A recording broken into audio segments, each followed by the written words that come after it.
Okay, so what we're going to try and do now is blast through primitive types. What you need to understand about primitive types is that they are sort of the building blocks of any program. They are the most basic types that Java is able to work with. And by type, I mean what the data represents, what the number is that you are giving the computer. It's going to become clear once I start typing them out, so let's have a look. So the first type I'm going to show you is the integer. So int x equals 32. That just means that I have a variable called x that is an integer type and is 32. It means the number 32. Now integers are whole numbers, so they can be negative. So you could do negative 32. They can be 0. They can be 104, but they can't be decimal. Integers are primitive types that aren't supposed to work with decimals, and you're going to see later on why that is. Now, I'm going to set that to 104. If you do want to use a decimal, you can use something called a double. And a double is just a certain kind of decimal number. It's a type that's used by Java to interpret decimals. So double y equals 56.5. So we're allowed to do that now. We can also make doubles whole numbers, that's fine, but it's going to represent them in a different way as it represents integers.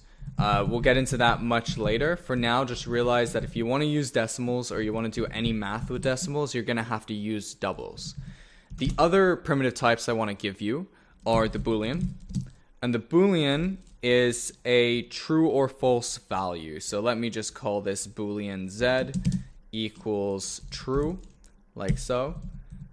That's totally valid. Java isn't going to get angry at us. If I say false, that's totally valid also. It's not going to get angry at us. If I try and make that a number though, as you can see, we get an error right here. It automatically knows straight away that that's impossible because that is not a Boolean type.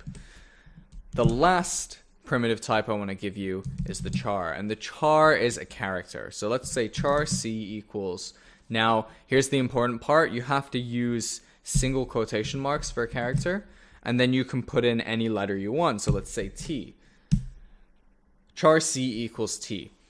The interesting thing about chars, about characters, is that they're actually represented by numbers. They actually are numbers underneath these, but instead the number just points you to a character value. So you can actually do this. I'm just going to test this.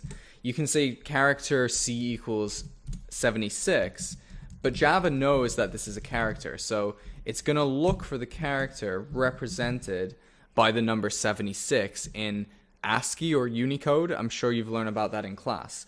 Now, look at this. System.out.println C. If I press play here, I save my file, I get the capital L. Capital L is the character represented by the number 76. So later on when you're going to do iterations, you're able to iterate through characters. You're able to kind of like go A, B, C, D, E, F, G just by adding 1 to the character number. There's a lot of different things you can do. So these primitive types are built into Java. You don't have to make them yourselves, and you will be able to kind of make types in a sense later on. When you're going to be doing all your programs, you're going to be using these all over the place.